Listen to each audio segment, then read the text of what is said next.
और जिसके इंतजार में हम लोग बैठे हैं, जो इस कार्यक्रम के मुख्य अतिथि हैं, आदरणीय श्री विष्णुदेव यादव साहब और पूर्व पुलिस उप अधीक्षक, पूर्व मुख्यमंत्री सुरक्षा अधिकारी आदरणीय विष्णुदेव साहब हमारे बीच उपस्थित हैं और मैं चाहूँगा कि आएँ और हम लोगों के बीच में अपने विचार रखें।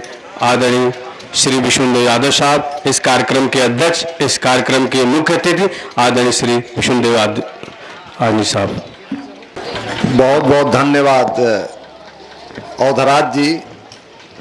एक बहुत ही कुशल नेतृत्व करने वाले, बहुत ही कुशल संचालक।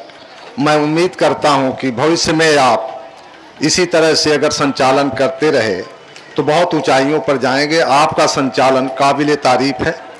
सबसे पहले मैं यहाँ पर आए हुए माताओं, बहनों, चाचा चाचियों को प्रणाम करता हूँ, क्योंकि वक्ता अपने हिसाब से भाषण देते हैं, बोलते हैं, सब कुछ करते हैं, लेकिन इनसे ज़्यादा महत्वपूर्ण रोल वो है जो लोग वक्ताओं को सुनते हैं। आपका धैर्य बहुत बड़ा है। आपके धैर्य को मैं सलाम करता हूं कि जब से हम लोग आए हैं, हम लोग अपने अपने भाषण दे रहे हैं, आप लोग बड़े धैर्य से पूर्वक सुन रहे हैं। तो ये जो कार्यक्रम का आयोजन किया गया है, स्वतंत्रता संग्राम सेनानी डॉक्टर आर.पी. यादव जी, जो अपने ज़माने के बहुत ही बड़े समाज सेवक थे, डॉक्टर थे पेशे से, लोगों की सेवा करते थे, उनके इस कार्यक्रम में यहाँ पर उपस्थित मोहम्मद सादिक साहब, जो साजिद साहब, जो बहुगुणा फाउंडेशन के चेयरमैन हैं, और मैं अपने साथ आए शिक्षा जगत में अपने परिश्रम और ईमानदारी और कठिन परिश्रम और लगन से अपने एक बहुत ऊंचाइयों तक जाने वाले छोटे भाई राजेंद्र प्रसाद यादव जी, जो सर्वोदय पब्लिक स्कूल के चेयरमैन हैं, और यहाँ पर उपस्थित सेवानिवृत्त मेजर कालिका प्रसाद यादव जी, मऊ से चलकर आए हुए आनंद सिंह जी, उनके परम मित्र आयुष साहब जी, और बनारस से एक उभरता हुआ चेहरा, सबसे कम उम्र का नेता, हमारा शिष्य। मुझे बड़ा गर्व होता है कि इस उम्र में काफ़ी ऊंचाइयों पर जा पहुंचा है।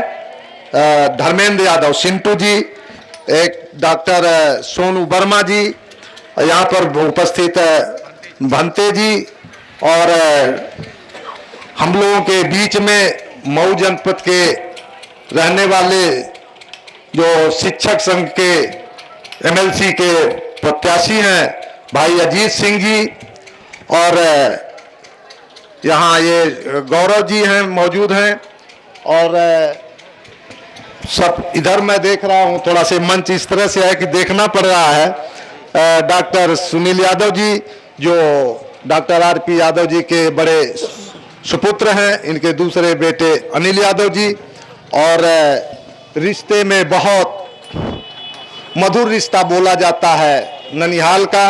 आधी आबादी के नेतृत्व करने वाली और बहुत सौम्य महिला, बहुत सरल स्वभाव, मृदुभाषी डॉक्टर सरोज यादव जी यहाँ पर मौजूद हैं, और उनके पतिदेव जी प्रिंसिपल साहब, ये प्रदीप यादव जी मौजूद हैं, और इधर मेरे सामने यहाँ जो संचालन कर रहे थे पहले, ये मुशायरों में, बड़े बड़े मुशायरों में काम करते हैं, और करीब करीब मैं देख रहा हूँ यहाँ पर रामचंद्र यादव जी जिला पंचायत के सदस्य हैं, और ये वीरेंद्र प्रधान जी के लड़के, इनका क्या नाम है? समरपाल जी। मैं सभी लोगों का अपने तरफ से सबका अभिवादन करता हूं, सबको धन्यवाद देता हूं। और यहाँ पर भाषण देने की बहुत ज़्यादा ज़रूरत नहीं है। इसके यहाँ पर सबसे दो चीज़ें महत्वपूर्ण हैं। डॉक्टर आरपी यादव जी, उनके दोनों पुत्र, जो लोग आज भी समाज सेवा में हैं। मैंने पहली बार होम्योपैथ के डिस्पेंसरी पर इतनी भीड़ देखा। मैंने होम्योपैथ के डॉक्टर के यहाँ नहीं समझ पाता हूँ कि इतनी भीड़ मैंने कभी देखा था। मैं पहली बार गया था तो मुझे लगा कि ये कोई हॉस्पिटल है। तो मैंने पूछा यहाँ क्यों आए, पता लगा कि डॉक्टर सुनील जी से मिलने आना था तो वहीं पर आए हैं। तब मुझे पता लगा कि ये होम्योपैथ की क्लिनिक है। यहाँ डॉक्टर सुनील यादव जी बैठते हैं, इस क्षेत्र के जाने माने डॉक्टर हैं। दूसरी बात कि सरोज जी और प्रदीप जी, जो जिनका ननिहाल है, सरोज जी का ननिहाल है और इन्हीं के वो मामा थे, और यहाँ पर प्रदीप जी उपस्थित हैं। और दो चीजें, एक जोड़ी मित्रता की कृष्ण और सुदामा की थी।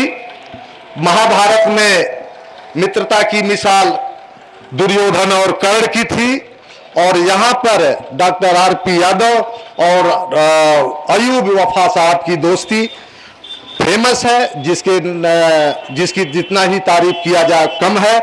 मैं यहाँ सभी जो आयोजक हैं, जितने मेंबर हैं, मैं पहली बार यहाँ आया हूँ।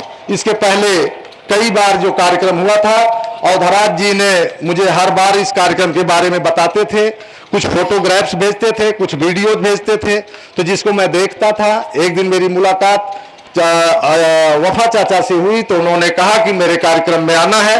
मैं बड़ा गर्वान्वित महसूस किया कि ऐसे कार्यक्रम में मैं उपस्थित होऊंगा। मैं अभी कुंभ में 3 सेक्टर का मैं प्रभारी था। कुंभ में 3 महीने रह के आया।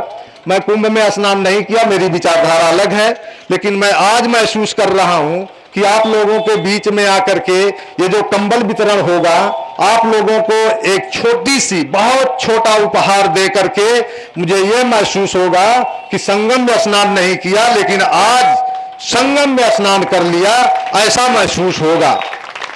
मेरी विचारधारा थोड़ी अलग है, वो अलग, जब कभी अच्छा मौका मिलेगा तो बातें होंगी। अब यहाँ बातों पे कोई बहुत ज़्यादा औचित्य नहीं है, समय है। माताएं बहुत परेशान हैं, किसी को शादी विवाह में जाना है। ये सामने बैठी दादी बहुत परेशान है कि 3 घंटे से यहाँ बैठी होंगी, 4 घंटे से बैठी होंगी।